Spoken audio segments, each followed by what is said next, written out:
Article भी मिला और जो एक बहुत अच्छी टिप्पणी की गई थी उसके बारे में मैं उद्धृत करना चाहूंगा। उसमें एक सज्जन ने लिखा कि पिछले 1 महीने में वामपंथियों और समाजवादियों की बाल खंगाल लीजिए, महाकुंभ को लेकर विश्व भ्रमण के अलावा कुछ नहीं उनको दिखेगा। गंदगी, अव्यवस्था, पर्यटकों की परेशानी के अलावा उनकी बजबजाती वाल पर दोषी कुछ भी नहीं मिलेगा। लेकिन इन सब से पर धरातल पर इनकी बजबजाती विचारधारा का कोई असर नहीं। हज के दौरान अव्यवस्था से होने वाली सैकड़ों मौतों पर चुप्पी साध जाने वाले भारत के वामपंथी, सेकुलर, इस्लामिक स्कॉलर महाकुंभ की भव्यता पर उल्टी करते ही नजर आएंगे। हर बार उनकी कोशिश महाकुंभ को बदनाम करने और फेल करने की रही, लेकिन ऐसे तमाम लोगों की मंशा को दरकिनार करते हुए करोड़ों लोगों ने आस्था की डुबकी लगाकर इनके जले पर नमक छिड़कने का ही काम किया है।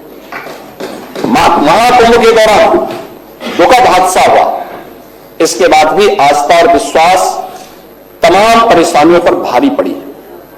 तीर्थयात्री समस्त परेशानियों और मुश्किलों का पहाड़ चढ़कर भी प्रयागराज महाकुंभ पहुंचे और वहां से स्नान कर खुशी खुशी वापस लौटे।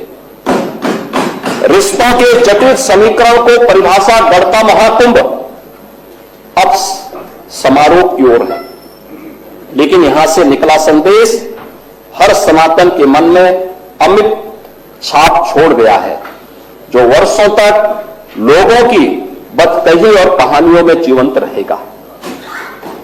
एक तरफ अपनी मां और बुजुर्गों को महाकुंभ में अनाथ छोड़ देने वाले बेटे रहे, तो दूसरी तरफ अपनी सास को पीठ पर उठाकर कुंभ स्नान करने वाली बहू भी रही।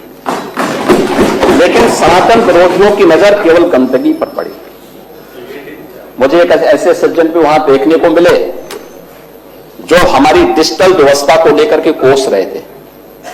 वो कह रहे थे कि ये कैसी व्यवस्था है, ये कैसा डिजिटल कुंभ कर दिया है कि मैं जानबूझ करके अपनी पत्नी को वहां छोड़ा 3 बार और तीनों बार मिल गई फिर से। मुझे लगता कोई समाजवादी रहा होगा, क्योंकि डिजिटल कुंभ का आप सबसे ज्यादा विरोध कर रहे थे। किसी ने सच कहा कि महाकुंभ में जिसने जो तलाशा उसको वह मिला। गिद्धों को केवल लाशें मिली, सुअरों को केवल गंदगी मिली, संवेदनशील लोगों को रिश्तों की खूबसूरत तस्वीरें मिली, आस्थावान लोगों को पुण्य मिला, भक्तों को भगवान मिले, सज्जनों को सज्जनता मिली, गरीबों को रोजगार मिला, अमीरों को धंधा मिला, श्रद्धालुओं को साफ सुथरी व्यवस्था मिली, पर्यटकों को अव्यवस्था मिली, सद्भावना वाले लोगों को जाति रहित व्यवस्था मिली।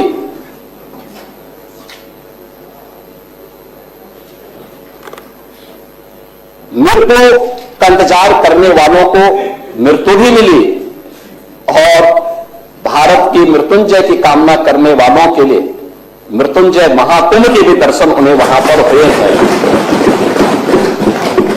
मतलब सबने अपने अपने स्वभाव और चरित्र के अनुसार चीजों को देखा। एक ही घाट पर सभी जाति और वर्ग के तीर्थयात्री स्नानार्थी बिना किसी भेदभाव के नहाते रहे। सनातन की सुंदरता वामपंथियों और समाजवादियों को नजर नहीं आई, लेकिन पर्यटकों को पहुंचने में परेशानी हो गई, यह जरूर नजर आ गया। ये का तो कोई इंतजार नहीं करता। एक आपके ही शांत रहिए, आपके ही एक मित्र ने इस पर टिप्पणी की थी और उसका जवाब माननीय राज्यपाल पश्चिमी बंगाल ने दे दिया था कि महाकुंभ मेला मृत्युंजय मेला है, एक मृत्युंजय का उत्सव है। ये वहां के राज्यपाल जी ने स्वयं ही उसका जवाब देते हुए इस बारे में अपनी टिप्पणी में उन्होंने स्पष्ट कर दिया था। महोदय, जो लोग गंगा जल के अस्तित्व पर प्रश्न खड़ा कर रहे थे, उसका जवाब भी वहां के एक वैज्ञानिक ने दिया। स्नान योग्य ही नहीं, अल्कलाइन वाटर जितना शुद्ध है गंगा का जल। ये है डॉक्टर अजय सोनकर।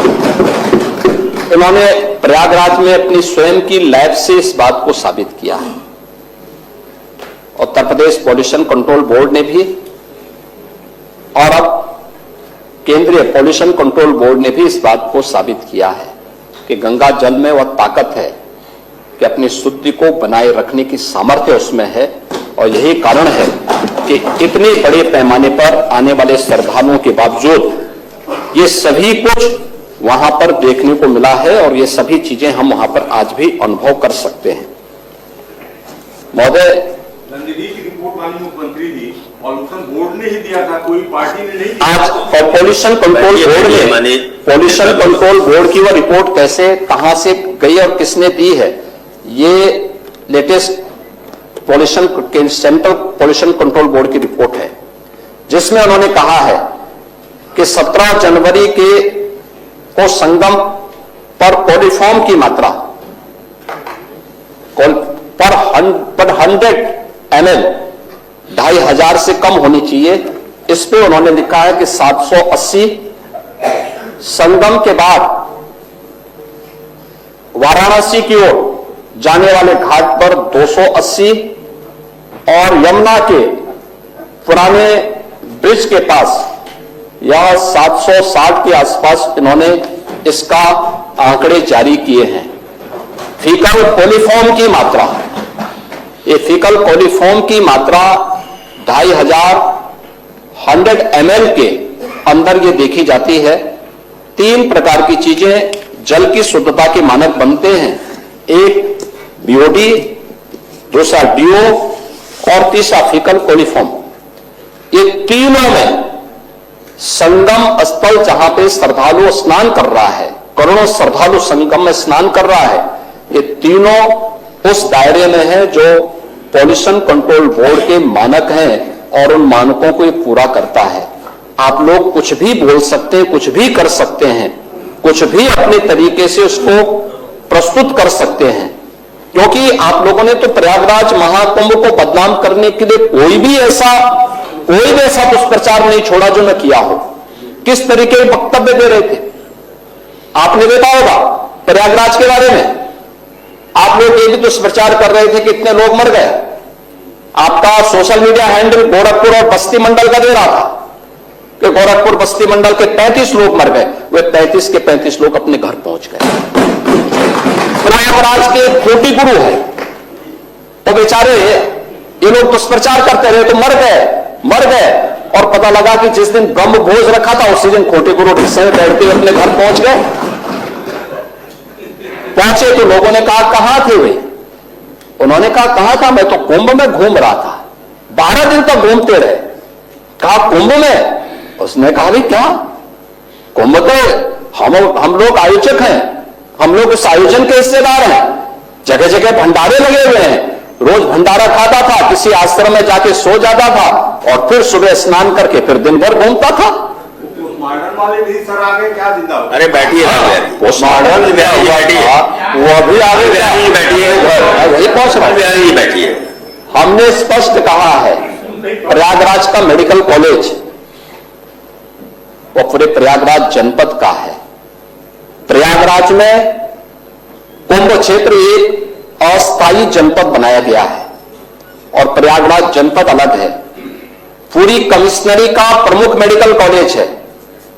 कोई भी एक्सीडेंट होगा, कोई भी बीमार होगा, कोई भी व्यक्ति किसी अन्य नेचुरल डेथ के कारण जाएगा तो वो सारी डेड बॉडी आपके मेडिकल कॉलेज में पहुंचेगी।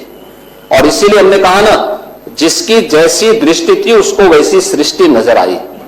और ठीक कहा, सोशल मीडिया हैंडल पे जो सज्जन इस पे टिप्पणी कर रहे थे कि गिद्धों को केवल लाशी नजर आ रही थी, उनको स्वच्छता नजर नहीं आ रही थी, उपचार हो रहे हैं ये नजर नहीं आ रहा था।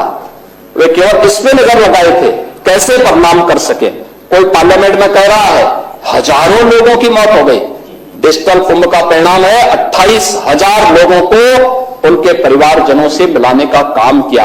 और आप लोग परेशान इस बात को लेकर के थे कि घर की पत्नी को वहां गुम करने के लिए लोग गए, लेकिन पता लगा कि उसको फिर से डिजिटल कुंभ ने ढूंढ करके उनके परिवार वालों से मिला दिया। एक बार में 3-3 बार मिला दिया। तो इनकी परेशानी थी इस बात को लेकर के। तो ये महोदय, ये सभी चीजें वहां पर हम लोगों को इस रूप में देखने को मिली। लेकिन समाजवादी पार्टी का जो आचरण इस देश से था वह, या कांग्रेस का जो आचरण था, वह किसी भी दिशा में भारत को बदनाम करने, और मैं तो बार बार कहता हूं कि आपकी लड़ाई बीजेपी से हो सकती है,